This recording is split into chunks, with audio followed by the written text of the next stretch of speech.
T'as encore piqué une imprimante? Bah non, celle-là, je l'ai pas volée. Je l'ai trouvée devant la boîte aux lettres de Motard Geek. Je crois pas que les viewers ils vont finir par trouver ça ridicule que j'utilise 2 fois la même intro. Et c'est quoi le plus bête? Quelqu'un qui trouve une intro bizarre à chaque présentation de machine ou quelqu'un qui parle à une voix off qu'il a fait lui-même? Bref, générique.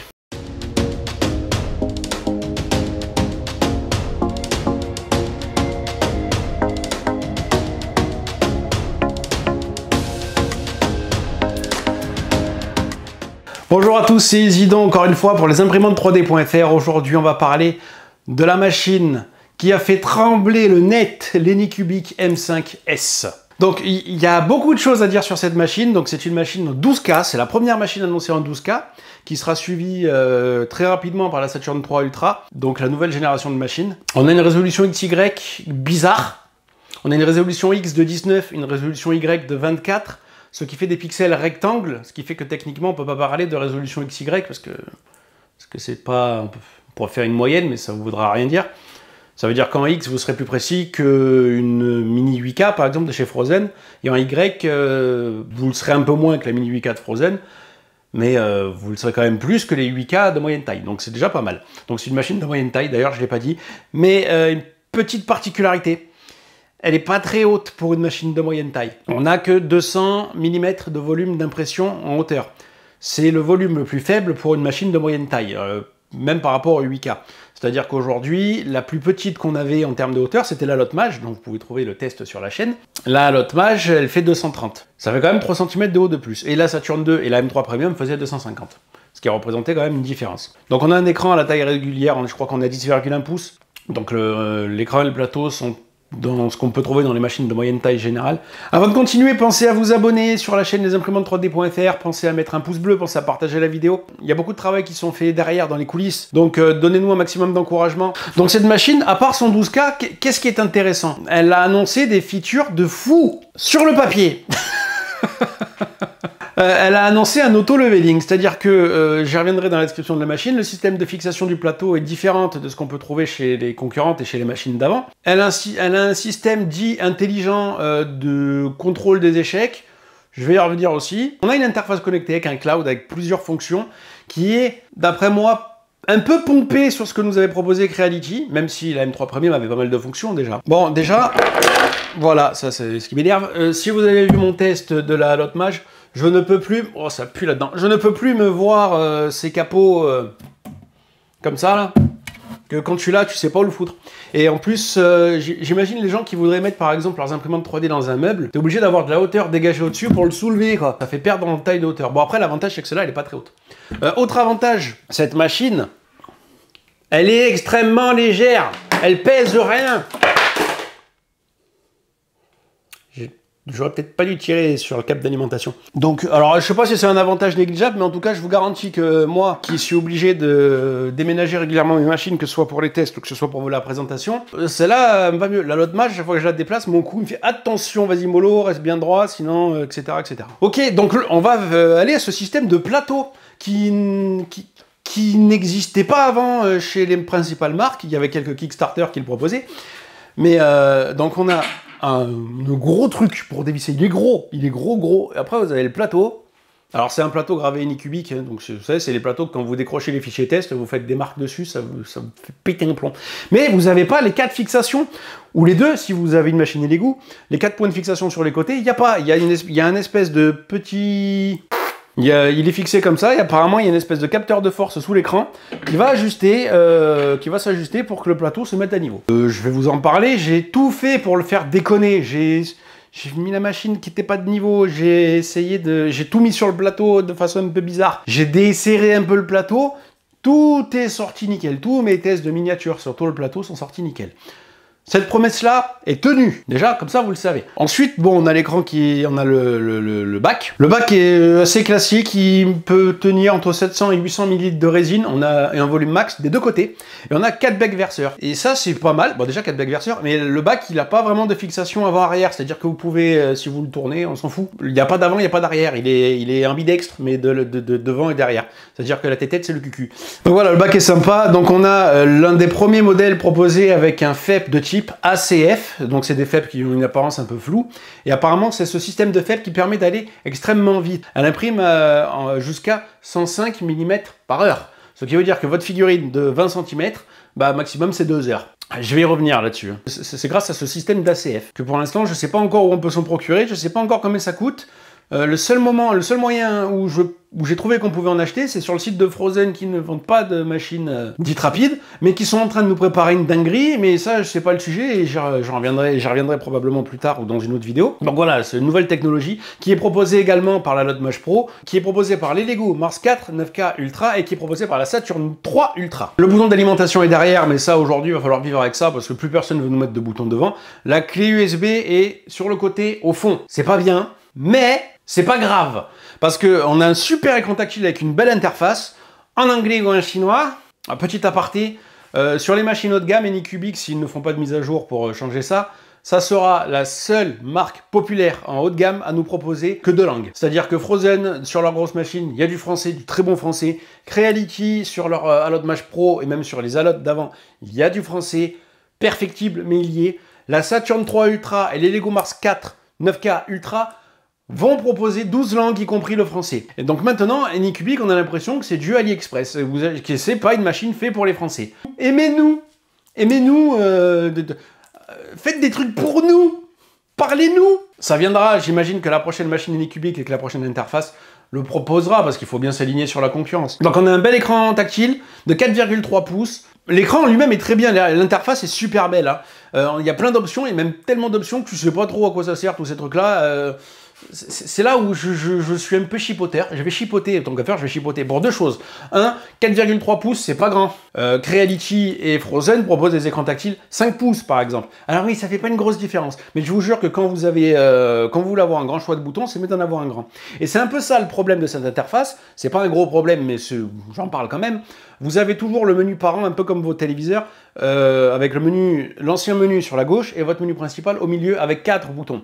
Donc bon, globalement, vous savez faire des divisions, 4,3 pouces, ça fait que chaque bouton prend 1 pouce, sauf qu'il faut enlever ce truc au côté. Voilà, faut pas avoir des gros doigts, t'appuies pas avec les pouces, hein. Moi j'appuie avec les petits doigts. Non, sans déconner, hein, j'appuie avec le petit doigt. À part ça, c'est très beau. On a un suivi de l'impression qui est magnifique. Je vous mets une vidéo de comment ça se passe en suivi d'impression. Donc vous avez le pourcentage, vous avez plein d'infos, vous avez la figurine, le gros plan de la figurine dessus, et vous voyez le machin monter, vous voyez la courbe de progression monter, c'est éclairé sur ce qui est fini, c'est sombre sur ce qui va arriver, vous avez une ligne qui définit où on en est. Ça, franchement, top. Ça, franchement, c'est très beau, c'est top. Bon, après, c'est du détail, ce genre d'éléments. Mais moi, j'aime bien. Moi, j'aime bien les détails. C'est les détails qui font toute la différence. Et comme je le dis, même c'est le cas chez les humains, c'est pas, si tu arrives à faire la différence entre moi et mon frangin, c'est parce qu'on n'a pas le même pif ou pas les mêmes yeux, c'est des détails. Bref. Et les imprimantes 3D, c'est la même chose, en tout cas pour les résines, et même pour les cartésiennes, j'en parlerai même pas, pour moi c'est du copier-coller. C'est le Crazy Horse, les imprimantes 3D cartésiennes. Bref, cette imprimante 3D résine, si tu mets le même écran, les mêmes boutons et les mêmes interfaces qu'une concurrente d'une autre marque, ça sera les détails qui vont te faire choisir tel ou tel, ou le prix, mais bon... Les prix, ça va, ça vient, ça bouge, et de toute façon, les concurrents, s'ils voient que c'est à cause du prix que tu n'achètes pas, ils vont faire un truc, hein. Normalement, ou un jour ou l'autre. Cette interface étant terminée, je vais parler des fonctions que permet Anycubic avec sa fonction connectée. Donc cette machine connectée propose des choses à distance. Mais avant de ça, il faut que je vous parle des slicers. Mais qu'est-ce que... C'est quoi ça? Ah, j'attends pas de visite. Bonjour. Sarah Connor.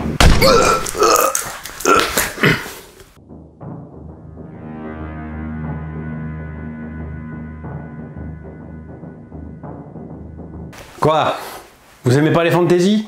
Alors, si vous comprenez pas ce qui se passe, c'est normal, je suis Isidon du futur. Bon, ok, on va arrêter les plaisanteries 2 secondes. En gros, pour vous expliquer, ce que vous venez de voir à l'instant, et ce que vous allez voir globalement pour tout le reste de la vidéo, ça a été tourné il y a plusieurs jours, et à un moment où la machine n'était pas compatible avec Ship2Box et Elite Slicer, ce qui a fait que depuis, il y a eu des tests complémentaires, et que pour éviter de vous dire n'importe quoi, ben, je fais quelques cuts et je fais quelques rajouts. Donc je vais donner plus de précision et je vais intervenir à plusieurs moments dans cette vidéo. Vous entendrez ce petit truc là, c'est si comme ça vous regardez pas votre écran si vous m'écoutez au fond. Donc je vais intervenir là tout de suite, c'est sur la partie des slicers, donc plus ou moins je viens de vous expliquer ce que je vais dire. J'interviendrai aussi sur l'impression rapide, j'interviendrai aussi sur la surveillance et j'interviendrai aussi en conclusion. Donc, bah voilà. Donc, vous allez voir l'Isidon du futur un peu 3-4 fois. Ça va vous dérouter. J'essaye de rendre ça un peu plus fun qu'autre chose, plutôt que ça fasse brouillon. Voyons voir. Bon, bref, donc les slicers, lors des premiers tests, d'autres tests ont été faits, du coup, obligés. On ne pouvait utiliser que le slicer d'Anycubic qui était... voilà. Désormais, c'est compatible Shi2Box et Litchi Slicer. Alors, vous avez les deux versions que vous devez télécharger si vous utilisez ces slicers. Note importante, si vous utilisez Shi2Box, le profil... Par défaut, c'est un profil d'impression rapide. Donc, je vous expliquerai plus tard ce que ça implique au niveau de la qualité. Et 2, si vous n'avez pas de résine rapide ou résine adaptée, ça va être dégueulasse. Donc, je vous avais un lien sur l'article du blog où il y a éventuellement mes profils que j'ai bricolés, parce que en gros, si vous voulez avoir les bons profils, vous mettez la M5 et pas la M5S. Mais si vous mettez la M5, vous ne pouvez plus faire l'impression Wi-Fi. Il faudra passer par la clé USB, et même des fois ça déconne. Donc en fait, vous prenez la M5S et vous copiez-collez les trucs de la M5, ou vous prenez mes profils. Et si vous utilisez Litchi, de toute façon, en fonction de votre résine, je vous souhaite que vous trouviez des profils adaptés à votre résine et à votre machine, comme ça normalement, tout se passera bien. Sinon, dans le doute, vous faites la même chose que je vous ai dit. Je reviendrai là-dessus dans mes prochains passages. Donc voilà, vous savez ça pour les slicers. Vous me revoyez tout à l'heure, je vous laisse avec les idons du passé. Et quand vous voyez tous les prints de test qui nous sortent, Anycubic, je suis désolé, vous ne savez pas gérer les supports de vos impressions. C'est une horreur, c'est dégueulasse. C'est tout ce que j'ai sorti, ils m'ont mis un plateau à plat, au-dessus, collé à la plaque, avec des supports sur ce radeau, que à décoller, tu défonces ta plaque. Et les supports, des fois, ils sont épais, des fois, ils se croisent, des fois, ils sont plus solides que le bras du machin. Du coup, tu sais pas si c'est une épée ou si... voilà. La gestion des supports Anycubic avec leur slicer et la gestion automatique, c'est dégueulasse. Donc, ce slicer Anycubic, il permet, et il vous oblige, si vous voulez utiliser la fonction d'envoi à distance, à passer par ça. C'est-à-dire qu'une fois que vous avez des slicers Anycubic, vous pouvez envoyer... Une fois que vous avez tranché votre fichier, vous pouvez l'enregistrer sur votre ordi, vous pouvez l'enregistrer sur le cloud Anycubic que vous aurez connecté à votre téléphone, obligatoirement.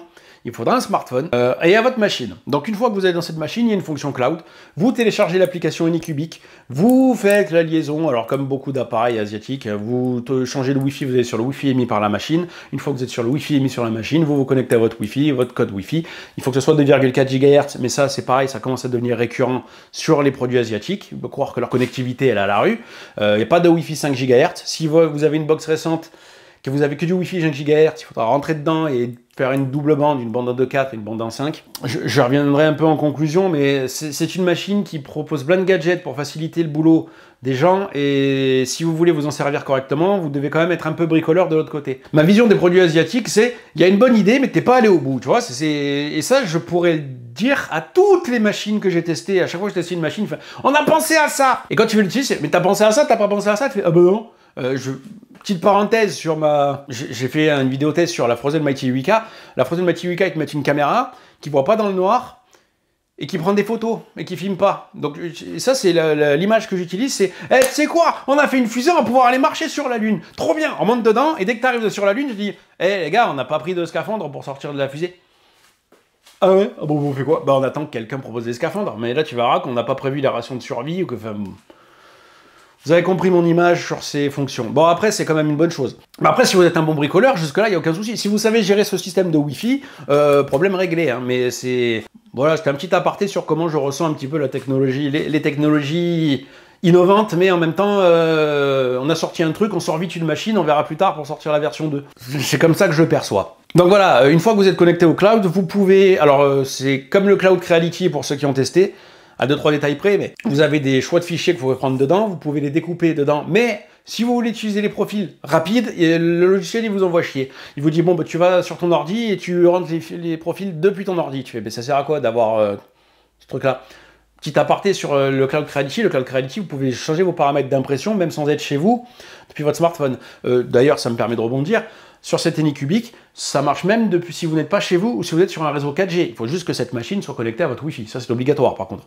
Mais si vous êtes en déplacement ou quoi que ce soit, vous pouvez envoyer un print à distance. Pourquoi pas? En tout cas, le principal, c'est que vous ne soyez pas obligé d'utiliser la clé USB. Mais vous devez passer par un smartphone, par un ordinateur et par... Vous êtes obligé d'avoir au moins les deux. Je rebondis encore sur le Cloud Creality parce qu'il faut en parler. Le Cloud Creality, si vous n'avez pas d'ordi, vous pouvez imprimer. Vous pouvez aller sur le fichier que vous voulez, le Thingiverse, le Cult 3D ou le Cloud Creality. Vous pouvez le slicer. Alors, il faut aimer le slicer de Creality, mais vous pouvez le découper, entrer vos profils d'impression et l'envoyer. Ça fait que demain, ta mamie qui est fan de son ton, tu fais mamie, regarde, t'as pas d'ordi parce que tu t'en fous, ça te sert à rien.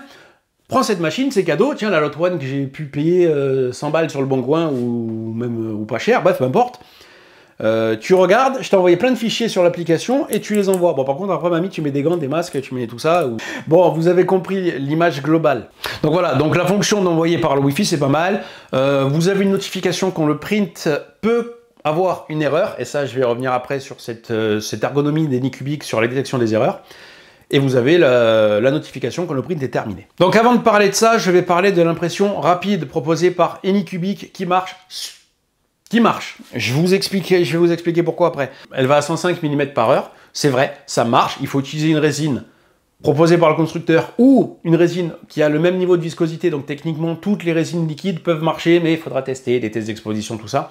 J'ai testé avec la Syriatech, j'ai testé avec la résine DLP d'Anycubic. Il faut ajuster un peu, mais ça fonctionne. Par contre, j'ai testé avec la Sunlu standard et de la Sunlu ABS-like, il n'y a rien qui est sorti. Ça n'a jamais réussi à faire des trucs propres. Après, en bricolant peut-être la vitesse de levage un peu moins, ça peut marcher.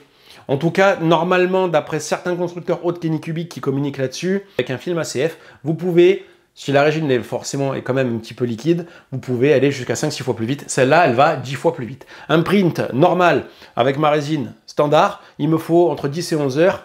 Le même print avec la résine Anycubic et avec les profils rapides, il me faut 1 heure et quelques minutes. Ça marche. Par contre, si c'est votre argument principal d'achat, la résine rapide et de toute façon les résines liquides, ce sont des résines qui coûtent cher. Chez Anycubic, on est à 50 € le litre hors promo. Donc en promo, vous pouvez trouver parfois pour 100 €, vous en avez 3. Ça vous fait 33 €, admettons pourquoi pas. Sinon, il faut taper dans la Syriatech, il faut taper dans la résine de chez Frozen, l'Aquagré, des résines liquides. Ou la résine DLP, qui est encore plus chère. Mais voilà, donc vous imprimez plus vite, c'est-à-dire que moi, tous mes prints de test ont été faits en moins de 12 heures d'impression. Si vous imprimez toute la journée, vous bouffez 2 litres de résine par jour. 2 litres de résine par jour, les gars, vous faites le calcul vite fait, si ça coûte 30 à 40 €, vous êtes à 70 à 80 € par jour. Donc, est-ce que c'est intéressant de vouloir une machine qui va vite toute la journée pour imprimer en permanence? C'est vous qui voyez. Mais en tout cas, sachez que ça va vous coûter 80 € par jour si vous la faites tourner pendant un mois, faire tous les prints que vous pouvez. Si vous n'avez pas une rentabilité derrière en vendant vos figurines ou quoi, ça vous coûte un bras. Donc, et si vous êtes du genre à faire, je fais un print, moi je veux juste une figurine de temps en temps, genre une figurine par semaine ou une figurine par mois, ou 2-3 figurines par mois, peu importe, est-ce que c'est intéressant d'acheter une machine qui, pour l'argument qui va vite, il y a d'autres arguments, mais en tout cas pour cet argument-là, de toute façon aujourd'hui tous les constructeurs semblent aller vers une proposition de vitesse, et en plus d'acheter une résine chère. Maintenant, si vous utilisez une résine chère de toute façon qui s'adapte, notamment à la Syriatech ou la DLP, pourquoi pas? Là, j'en parle sur la qualité des impressions. J'ai un aliasing de fou furieux sur les impressions rapides. Alors, j'ai cru que j'avais un problème. J'ai regardé un peu chez les Américains, j'ai regardé 2-3 autres testeurs, personne n'en parle. Personne ne parle de la différence de qualité. Si, je suis désolé, j'ai des trucs dégueulasses liés à cette vitesse. C'est pas lié au fichier, j'ai testé avec la Halotmage. Quand j'ai proposé une résine standard, vitesse standard et les mêmes fichiers, je n'ai pas eu d'aliasing. Vous perdez en qualité en mettant la résine rapide. Celui qui vous dit non est un menteur ou un aveugle. Vous perdez en qualité. Vous avez de l'aliasing. La dernière fois que j'ai eu autant d'aliasing sur une figurine, c'est quand j'ai testé, pareil, une machine d'Anycubic, mais c'est la Photon Ultra DLP. C'est une DLP en 720p.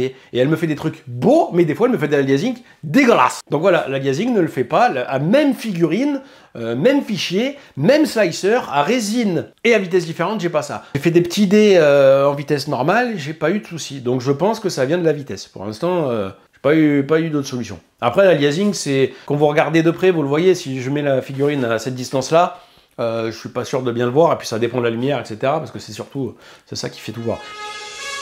Alors, note sur l'aliasing, vu que je ne pouvais le faire qu'avec l'Anycubic au début, j'étais pas sûr que ça venait ou que de la résine, ou que du slicer, ou que de la vitesse, ou les trois. Bon, donc j'ai fait avec She2Box. J'ai même essayé de faire un profil un peu intermédiaire. Bon, il n'y a rien à faire, vous perdez en qualité. Donc le profil très rapide que j'ai utilisé, par défaut Anycubic met quand même une couche 2 fois plus élevée. Donc j'ai voulu bricoler ça. J'ai fait un profil qui se captait un peu, par exemple, bon, je vous spoil, Frozen a annoncé des paramètres pour imprimer à haute vitesse. C'est pas les mêmes paramètres qu'Anycubic, au niveau sur les épaisseurs de couche, etc. Donc je m'en suis inspiré. Une impression de 40 minutes a quand même pris 3h30, donc c'est plus aussi spectaculaire. J'ai essayé avec l'anti-aliasing de She2Box, C'est mieux, mais c'est pas terrible. Voilà, donc vous voyez les résultats. 1, 2, 3 dans l'ordre des plus rapides. Le 1 a été le plus rapide, le 2 a été celui que j'ai adapté pour qu'il soit rapide et en même temps qu'il soit beau. Et le 3, c'est celui qui est dans les profils normaux, que j'ai même laissé mes profils de résine normale sur la résine rapide. Donc du coup, j'ai galéré à enlever les supports. Et en 4, vous voyez exactement le même profil que le 3, mais avec une résine standard. Donc c'est le même fichier, hein, c'est le même fichier chez Toolbox avec une version 1.9.5. Donc malheureusement, je vous confirme que l'aliasing semble être une obligation si vous voulez faire de l'impression rapide, donc vous allez perdre en qualité. Ça malheureusement, je pense que la magie, la vraie magie, ça n'existe pas. Si vous sacrifiez quelque chose d'un endroit, vous sacrifiez également de l'autre. C'est la loi fondamentale de l'échange équivalent. C'est pour ça que réfléchissez à votre intérêt de vouloir imprimer vite. Ça coûte cher, ça vous perdez en qualité. Si c'est pour faire 3 figurines par semaine, c'est pas la peine. Donc vous prenez votre résine normale, votre résine standard, vous imprimez en standard et vous attendez 24 heures pour avoir votre machin, on s'en fout. Mais elle va quand même vite de base, hein, c'est quand même du 70 mm par heure sans la résine rapide, maximum, pas toujours, ça dépend des paramètres d'exposition. Donc moi voilà, une figurine de 15 cm de haut, en normal ça me prend 10-11 heures. Ça va. Ça va, c'est pas super lent. Un petit notification sur le bruit et sur la consommation électrique avant de vous parler des prints. Là, elle est allumée, vous n'entendez rien. Ça, c'est une bonne chose. Je vais faire un test d'exposition d'écran, il n'y a pas de bac de résine dessus. Vous êtes prêts, les gars? Exposition, 10 secondes.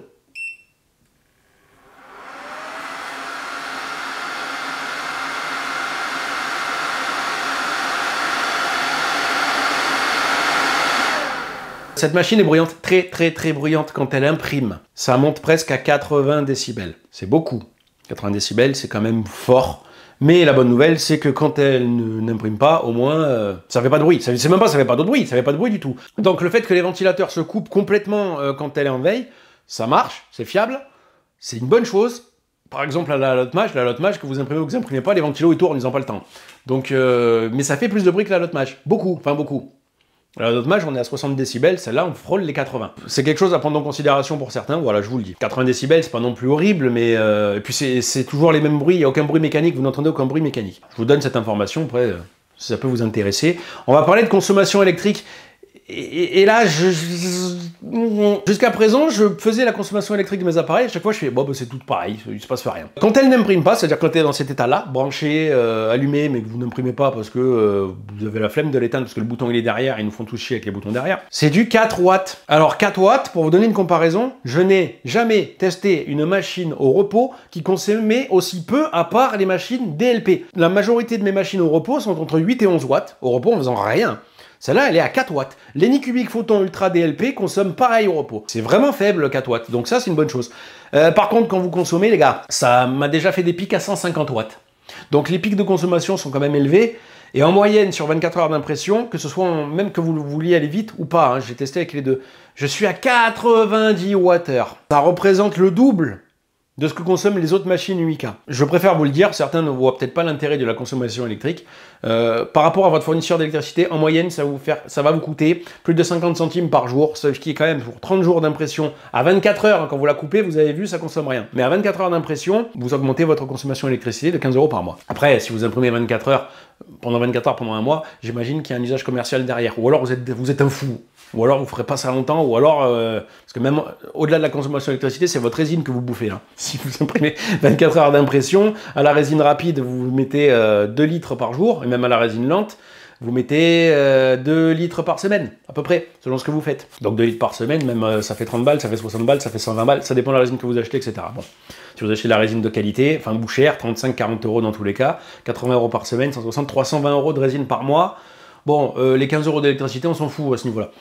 Je vous donne l'information, que si ça vous intéresse pas, c'est pas grave, si ça vous intéresse, vous le savez. Et par curiosité, moi de toute façon, j'aime bien avoir tous les chiffres, même s'ils servent à rien. Il faudrait que je compte les poils de barbe que j'ai. Je pense avoir fait le tour, on peut passer au print. Donc je vais parler rapidement des prints de test Anycubic. Alors j'ai fait des prints de test rapides. Non, pardon, n'importe quoi. Je vais parler de leur truc de détection d'échecs. C'est particulièrement pas intéressant. Alors je m'explique. Anycubic nous ont survendu ça comme la machine du futur qui va tout détecter s'il manque de la résine, si votre truc se décolle, si votre impression foire. peut mieux faire. Voilà, je vais résumer comme ça. Pourquoi? Il y a un contrôle au démarrage de l'impression qui va voir s'il y a suffisamment de résine, mais c'est à la louche, mais complètement à la louche. J'ai mis juste un peu moins de résine que prévu, j'ai foiré mes impressions, elle me l'a pas dit. Une fois, elle me l'a dit parce que vraiment, c'était à sec, mais sec. Et on voyait déjà qu'il y a des endroits où il n'y avait pas de résine. Donc le bateau, il est arrivé, et l'autre, avec son capteur de force, il va lui dire... il fait chaud là, c'est sec, je sais pas comment ça marche, mais là elle me l'a dit, notification smartphone, erreur, elle me dit, je lance pas l'impression, il n'y a pas assez de résine. C'est pas qu'il n'y avait pas assez de résine, c'est qu'il n'y en avait pas du tout. Quand je mets juste quelques gouttes, il a commencé l'impression, il a fait son auto-check, il fait ça va, il y a ce qu'il faut, il est lancé, il a rien imprimé. Il a lancé un dé et j'avais mis des dés sur tout le côté du plateau, il n'y en a qu'un qui est sorti. J'ai essayé de faire des erreurs de support pour essayer que le truc se décolle. Alors j'ai jamais réussi à faire décoller entièrement un fichier. Normalement, si le truc se décroche complètement de ses supports et tombe au fond du bac, là, le capteur de force, il va dire « Boum, il y a un truc qui vient d'arriver, j'arrête tout ». Ça peut être une bonne chose. Alors, dans ma vie d'imprimeur 3D, ça m'est jamais arrivé, ce genre d'erreur. Soit ça s'est resté collé au fond du FEP, soit ça a un peu bougé, mais jamais ça s'est décroché complètement. Donc, soit il faut rater complètement, il faut mettre trop peu de support, parce que moi, c'est vrai que c'est pas mon cas, j'ai tendance à en mettre beaucoup, sauf dans mes tests que j'ai fait là pour la faire foirer. Et soit il faut faire des très gros trucs bien lourds. Donc à la rigueur, un gros buste, une grosse base, là à la rigueur, peut-être qu'il va vous le détecter. Mais moi par exemple, j'ai fait décoller un Pokémon, il était tout petit et il n'a pas vu. Donc, et quand ça reste au fond du FEP, il ne vous le voit pas. Et quand ça commence à se décoller un peu, que moi j'ai raté les deux jambes d'une figurine, elle est sortie que le haut, il n'a rien vu. C'est pas parfait, c'est quand même mieux et c'est quand même plus intéressant que ce que vous proposent les autres, parce que c'est les seuls à le proposer. Donc on va pas cracher dans la soupe, c'est une bonne chose, c'est une bonne initiative, c'est un bon début. Donc petite note sur la surveillance, oui c'est encore moi. Le fait d'être repassé sur Shitoobox Pro et de ne pas avoir été bien attentif aux paramètres que m'ont proposé Shitoobox Pro, pas les paramètres de résine, mais il y a des paramètres de levage adaptés à l'impression et à la résine rapide, et moi je l'ai fait avec la résine standard, j'ai fait 3 échecs. Et là quand je dis des échecs, il y a, à part peut-être des supports au début, des pointes de support, il n'y a rien qui est sorti. Là, les 3 erreurs que j'ai fait, on sonnait sur le téléphone, on était bloqué par l'imprimante, et du coup, bon, ça aurait pas changé grand-chose vu qu'il n'y a rien qui sortait. Mais en soi, ça m'a permis de m'en rendre compte rapidement. Mais c'est pas, en soi, c'est pas ça qui m'aurait fait économiser de la résine. Donc ça, et je vais revenir en conclusion, c'est une super machine pour un débutant.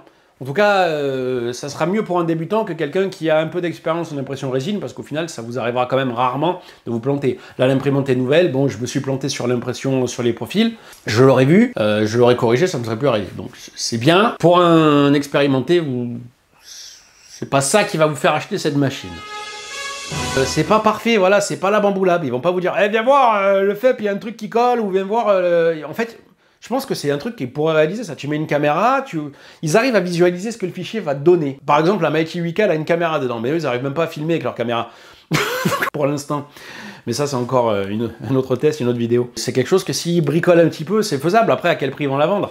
En early bird, une machine à 400 € qui propose toutes ces options, c'est pas mal. Je vous le dis, si vous êtes séduit par ces arguments de surveillance, je vous dis là où c'est censé marcher, et dans mon cas où ça n'a pas marché, comme ça, vous penchez, est-ce que ça vaut le coup, que ça vaut pas le coup, parce que c'est toujours pas la machine parfaite. Et par exemple, la seule concurrente pour le moment dans la résolution 12K, la Saturn 3 Ultra, il y a des points de discussion et de comparaison. Et avant de faire la conclusion, on va parler sur le papier de la comparaison des deux machines. Sachant que je n'ai pas testé la Saturn 3 et la Saturn 3 Ultra, ça ne sera que des analyses papier. Maintenant que ça c'est fait, on a fait la présentation globale de la machine, de ses features, de ses fonctions, de son utilisation. Petit tour sur les prints, même si, je vous dis la vérité, le 12K, voilà, et même, c'est, à mon avis, pour l'instant, c'est imperceptible. Je reviendrai en conclusion, mais si vous avez déjà une moyenne taille de 8K, il ne faut pas forcément acheter, pour le moment, cette machine en 12K. Pour que le 12K soit vraiment perceptible, il faut que le créateur ou l'auteur du fichier fasse quelque chose adapté pour le 12K, donc le 12K, donc le 19 micron X, 24 micron Y, non mais... C'est quoi cette résolution bâtarde là? Bref, le 8K c'est déjà très bien, à moins de prendre vraiment un fichier qui a déjà été fait pour être grand, vous le miniaturisez à bloc, mais dans ce cas-là, est-ce que c'est pas mieux d'acheter une machine DLP? Enfin, ne vous attendez pas à prendre une baffe en passant du 8K au 12K, vous ne prendrez pas de baffe. Maintenant, si vous passez du 2K au 12K, ou que vous passez... Le 8K au 12K, je pense que c'est vraiment très difficile à voir. Voilà.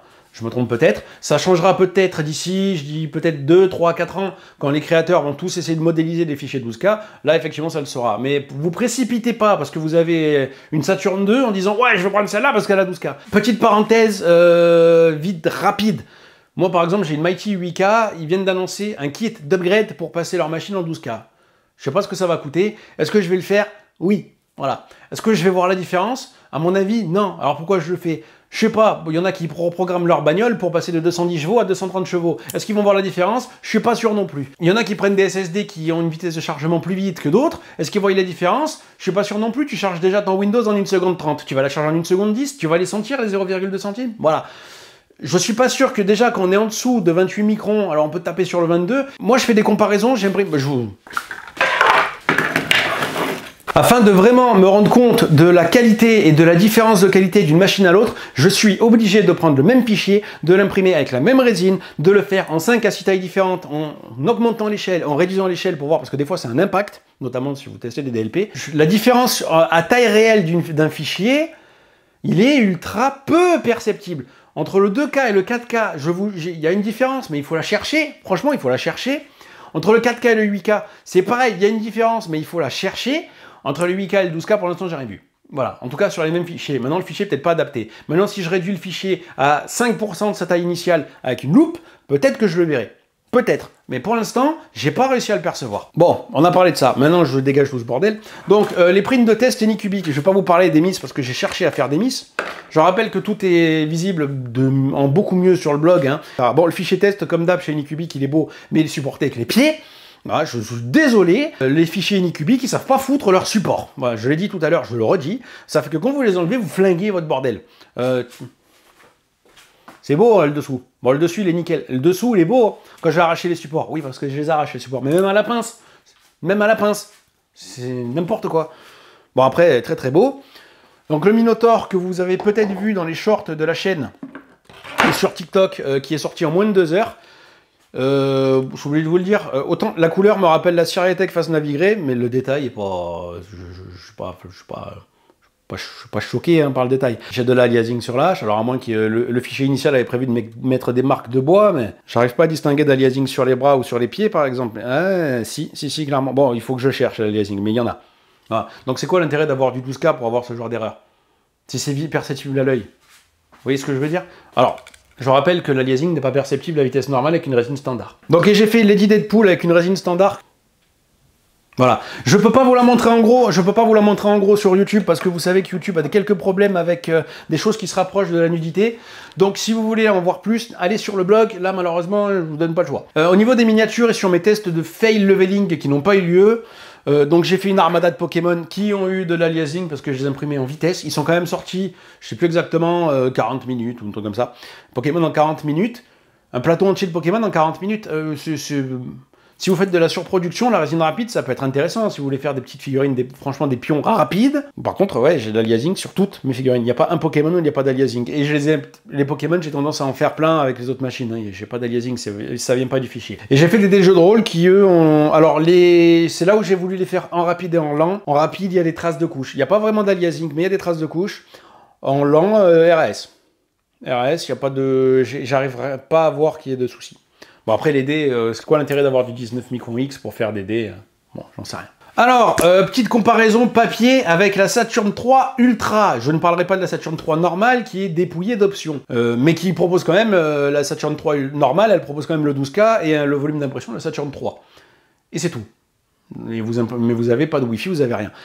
C'est pareil pour cette Anycubic, la M5S, la M5 existe. La M5, c'est la même résolution, le même volume d'impression, et c'est tout. Vous imprimez avec la clé USB qui est mal foutue dans son coin au fond à droite, vous n'avez pas d'auto-leveling, vous n'avez pas de surveillance, vous n'avez pas de Wi-Fi. C'est vous qui voyez ce qui vous intéresse. Je vous ai donné mon ressenti, mon avis sur ces features, sur ces gadgets, qui sont une bonne chose, mais est-ce que ça vous motive à bloc à investir un peu plus? C'est vous qui voyez, pour la différence de prix. Donc pour en revenir à la comparaison des deux machines, la Saturn 3 Ultra n'a pas d'auto-leveling, elle n'a apparemment aucun système de surveillance, donc vous allez me dire, qu'est-ce qu'elle a la Saturn 3 Ultra? Bah, par rapport à la Saturn 2 ou la Saturn 3 normale, elle sera en français, entre autres, elle aura 12 langues. Soi-disant, on aura un nouveau firmware intérieur plus puissant qui permet de rendre l'interface plus rapide, plus ergonomique, plus jolie. Bon, pourquoi pas. Elle aura également les gadgets et tout ce qu'il faut pour fournir une impression rapide, en plus du film ACF. Et surtout, et c'est là où à mon avis les machines se différencient par ça, la Saturn 3 Ultra monte à 260 mm de haut en volume d'impression. Celle-là est à 200. On gagne 6 cm de hauteur. C'est là où, à mon avis, vous pouvez hésiter. Parce que la Saturn 3 Ultra, au même prix, aurait le même volume d'impression que cette M5S. Je vous dirais, bah, réfléchissez pas, prenez la M5S. Donc voilà, ça se joue à ça. Maintenant, ça se jouera au prix, aux comparaisons, etc. C'est là où vous pouvez voir ce que vous voulez faire. À titre personnel, 200 mm de haut, c'est pas suffisant pour moi. Voilà. Moi, je suis pas un fan de miniatures. Je suis un fan de grands trucs. Alors, ça prend du temps, ça prend de la résine, ça prend la vitesse rapide, est-ce que je suis fan? Je suis fan de la performance papier, parce que c'est vrai que c'est incroyable, mais aujourd'hui, elles vont toutes le proposer. Chez Creality, c'est proposé. Chez Frozen, ils sont en train de mettre en place une mise à jour et un kit d'amélioration pour le faire. Et chez Lego, avec leur Saturn, ils vont le faire aussi. Donc aujourd'hui, la vitesse rapide, ça va devenir conventionnel. Donc point positif, l'auto-leveling, c'est incroyable. L'auto-leveling est incroyable sur cette machine. Déjà parce que c'est les premiers à le proposer. Or, les machines en Kickstarter qui pouvaient arriver à droite à gauche, donc c'est une bonne chose. On a un système de surveillance perfectible, mais qui est quand même mieux que ce que proposent les autres, parce que les autres ne proposent rien en système de surveillance. On a un cloud connecté qui est pas mal. C'est pas le meilleur, mais il est meilleur que ce qu'on a chez Frozen ou ce qu'on a chez Lego. Je trouve que celui de Creality va plus loin, parce que Creality, on peut brancher une caméra, on peut mettre des timelapses. Chez Creality, on peut également utiliser son ordinateur pour utiliser les fonctions cloud. Avec le slicer de Creality, vous pouvez envoyer des prints à distance. Vous pouvez visualiser le suivi de l'impression depuis votre ordi. Sur votre ordi, avec cette Anycubic M5S, actuellement, je pense que ça viendra avec une mise à jour, pas d'envoi de print à distance, c'est uniquement depuis votre smartphone, même en 4G, ça par contre c'est une bonne chose. Vous pouvez juste voir depuis votre ordinateur si l'imprimante est occupée, connectée ou déconnectée, vous pouvez rien voir de plus, donc vous pouvez pas voir le suivi des couches, où on en est, etc. Sur votre smartphone, vous pouvez voir tout ça. Donc, je pense... J'espère pas me tromper, que tout ça sera amélioré dans le temps par Anycubic, vu que c'est qu'une question de mise à jour. Cette machine aussi peut être mise à jour. Moi, j'aimerais bien du français. Je crois pas trop, parce que le problème, c'est que chaque case a un nombre de caractères définis. Si tu commences à les changer, ça va être un souk insurmontable. Donc, à mon avis, on va devoir se faire à l'anglais ou au chinois. Peut-être que sur la M6, ou la M5S Plus, ou la M5S Max, on verra bien ce qu'ils nous sortiront, on aura peut-être une amélioration. Le temps nous le dira. Et bon, je vais quand même le citer en point positif. C'est une machine en 12K. Est-ce que ça, c'est incroyable? Je peux pas encore en être sûr, mais en tout cas, ça permet d'aller plus loin. C'est comme quand vous avez les téléviseurs 8K qui sortent, quand vous avez les 4K, vous n'êtes déjà pas sûr que le 4K, ça apporte une réelle plus-value. Vous avez encore du contenu en Full HD qui passe à la télé, vous vous rendez pas compte. Vous voyez des téléviseurs 8K, vous dites, ouais, mais quel intérêt? L'intérêt, ce sera pour plus tard, un jour, quand ça sera intéressant, quand ça sera nécessaire, quand ça sera la norme. Donc, ça vous permet quand même de miser un peu plus sur l'avenir. Maintenant, est-ce que c'est un avenir dans 2 ans, un avenir dans 10 ans? On ne sait pas. Il n'y a pas de système de purification de l'air. Je ne vous l'affiche pas parce que ça ne concerne pas beaucoup d'utilisateurs qui sont sensibles à ça. J'ai l'impression que ça n'intéresse pas grand monde à part moi. Maintenant, est-ce que c'est ça qui me ferait acheter une machine ou pas? C'est le système d'extraction de l'air? Non, parce que je trouve qu'il n'y en a pas un qui est parfait. En tout cas, il n'y en a pas un qui peut t'éviter réellement d'aérer ta pièce. Donc dans tous les cas, tu dois le faire. Donc ça, je vous l'affiche pas. On a le volume d'impression qui est un peu faible. Le volume d'impression en hauteur est un peu faible. Ça, c'est vraiment ce qui va pêcher par rapport à la concurrence sur cette machine, c'est ce volume d'impression faible. Il n'y a pas de français. Je l'affiche pas non plus parce que jusqu'à présent, on avait très peu de machines en français, mais ça commence à arriver. Mais l'autre problème, c'est qu'on a plein de boutons, dans la moitié que vous n'en servez pas. En fait, dans la machine, à part la visualisation du cloud, on n'a pas vraiment plus de fonctions intégrées sur l'écran que vous pouvez avoir une Anycubic normale. Hein. Voilà, à part la fonction du cloud, etc. C'est pas incroyable non plus, l'ergonomie est sympa. Point positif, j'ai oublié, elle est belle dedans, c'est-à-dire que c'est pas la machine en elle-même qui est belle, c'est la présentation et l'écran que je trouve très beau, le suivi des impressions. Alors, je sais pas comment il sera sur la Saturn 3 Ultra, mais je trouve qu'il est plus beau que ce qu'on a chez Creality et plus beau que ce qu'on a chez Frozen. Donc ça, c'est bien. Ça, c'est bien. Dernière apparition avant de disparaître de vos écrans. Vu que j'ai commencé à faire le montage, j'avais quasiment fini avant de devoir refaire des tests suite à l'apparition de la M5S sur notre slicer. Je me suis rendu compte que je paraissais pas ultra enthousiaste. Je vous explique pourquoi. Alors c'est une super machine. Aujourd'hui, je pense que si on fait un classement des machines qui viennent d'arriver, elle est dans le haut du panier. Alors, j'ai pas pu comparer avec la Saturn 3 Ultra. Comme je dis, il y a quelque chose pour moi qui me gêne, c'est ce volume d'impression hauteur qui fait que, à titre personnel, si je devais en choisir qu'une, dans cette catégorie moyenne taille, je suis pas sûr d'aller sur celle-là. Maintenant, si je voulais la recommander à quelqu'un qui a peu d'expérience, qui a une moyenne machine, qui a peur de se foirer, oui, je recommanderais. Le leveling, il se cassera pas la tête, et s'il fait des erreurs, il le saura rapidement, et la machine ne lui expliquera pas ce qui s'est passé, ou pourquoi il a fait des erreurs, mais au moins, il va se rendre compte qu'il a fait une erreur. Donc c'est une super machine, c'est une bonne innovation, elle est top, je la recommande pour le prix. Alors bon, en Early Bird, elle était pas chère. Aujourd'hui, elle est à 500 €. C'est quand même beaucoup moins cher que la M3 Premium. On perd sur ce volume d'impression. C'est ça qui fait que moi, à titre personnel et uniquement personnel, si je devais en avoir qu'une, je n'aurais pas celle-là. Mais si je devais en recommander une à mon petit frère qui veut commencer la résine, ce serait celle-là. Voilà, je vous laisse, je m'en vais, je vous laisse avec les idons du passé. Rappelez-vous, mettez un commentaire, tout ça, et n'hésitez pas à me donner votre avis sur cette intervention que j'ai voulu fantaisiste. J'espère qu'elle vous aura pas dérangé, j'espère au moins qu'elle vous aura fait sourire. Allez, et à tout de suite, et celui du passé, il vous dira ciao, à la prochaine. Donc voilà, on a vu le positif et le négatif. Est-ce qu'il faut acheter cette machine? C'est pas facile à dire. Si vous avez une petite machine, que vous voulez en acheter une grande, de bonne qualité, un prix contenu, parce que l'avantage de chez Anycubic et d'Elegoo, c'est qu'on trouvera toujours du contenu, un rapport qualité-prix quand même correct, en très haut de gamme. Vous voulez miser sur l'avenir, la M5S elle est bien. Vous n'êtes pas un grand fan des leveling de machines parce que ça vous saoule. Vous voulez quand même 2-3 gadgets, vous voulez l'impression Wi-Fi à distance. Oui! Voilà, vous avez une Saturn 2, une M3 Premium, une Alot Mage, une Mighty 8K, il n'y a pas vraiment d'intérêt à changer cette machine pour acheter la M5S. Non, à moins que c'est pas ça qui vous fera avoir de meilleure qualité d'impression. En tout cas, si vous arrivez à le voir, félicitations, parce que moi j'en ai pas vu. C'est pas ça qui vous fera faire moins d'erreurs. À la rigueur, elle s'arrêtera dans certains cas à certaines erreurs. Ça vaut pas le coup de changer votre machine si vous avez une 8K de moyenne taille pour la M5S. Si vous avez besoin d'acheter une machine de moyenne taille, vous avez, à mon sens, au niveau du prix actuel de ce qui peut être intéressant, vous avez la Alot Mage ou la Alot Mage Pro, mais ça reste du 8K. Le 12K, c'est la promesse sur l'avenir la plus douteuse, donc on peut pas encore être sûr que ça va pas devenir incroyable dans les mois à venir. Donc sinon, vous avez celle-là, vous avez la Saturn 3 qui n'est pas encore arrivée dans nos labos, donc on n'a pas vraiment de retour sur cette machine pour le moment, qui devrait être au moins aussi bien en qualité d'impression et avoir un plus gros volume d'impression. Donc voilà, aujourd'hui il y a 3 challengeuses en rapport qualité-prix, la Saturn 3 Ultra, la M5S ou la Alot Mage Pro qui a quand même une moins bonne qualité sur le papier, que ce soit XY ou que ce soit 12K, que ce soit résolution, que ce soit le nombre de pixels ou que ce soit la résolution XY. J'ai fait le tour de cette machine, est-ce que c'est une bonne machine? Oui, de bonnes innovations qui laissent espérer que dans l'avenir, on aura encore mieux. Donc moi, comme je dis, d'ici 2-3 ans, si un marché d'imprimantes résine fiable, sans erreur, qui vous mâche le travail, arrive à un prix correct, toujours, hein, pour que le gars qui dit « Ouais, mais moi j'ai peur de la résine, j'ai peur de casser mes FEP », parce que moi j'en ai flingué des FEP, hein, au début. Des levelings ratés ou des levelings pas bien, j'en ai fait plein.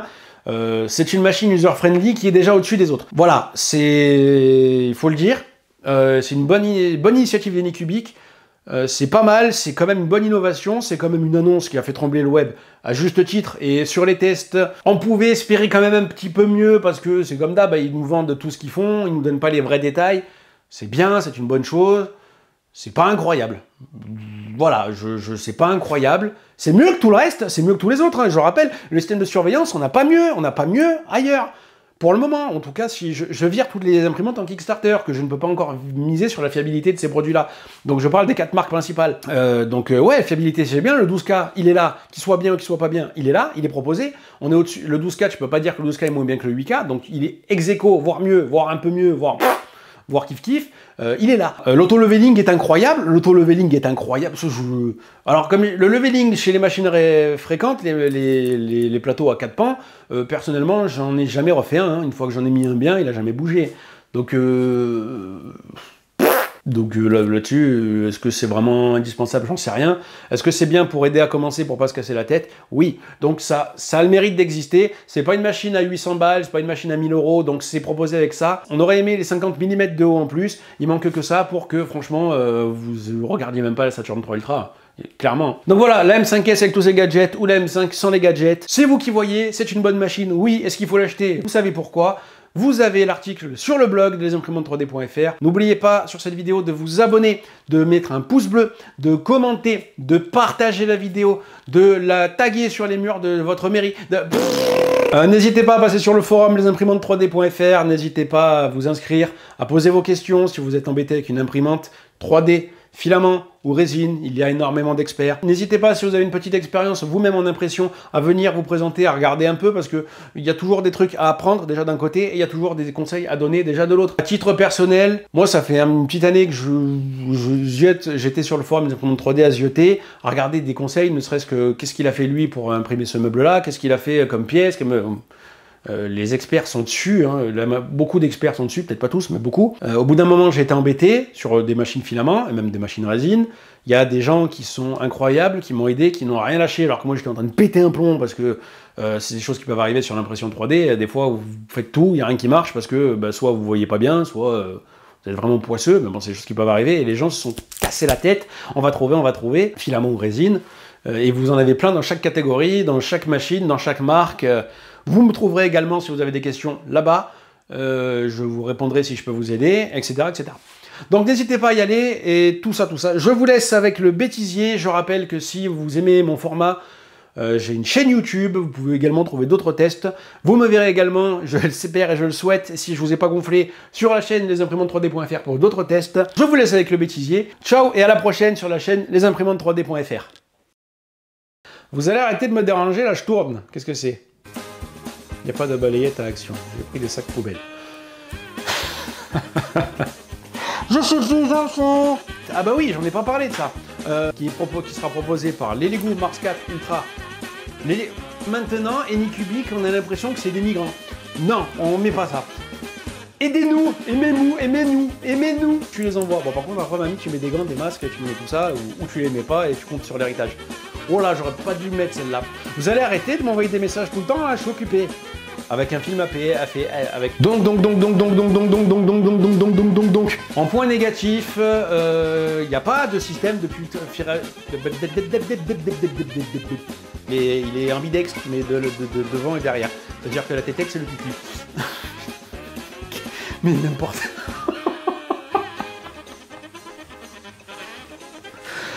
Ah, j'ai un problème. Ouais, je me raconte des vannes, je les connais pas, du coup ça me fait marrer. De commenter, de partager la vidéo, de la taguer sur les murs de votre mairie.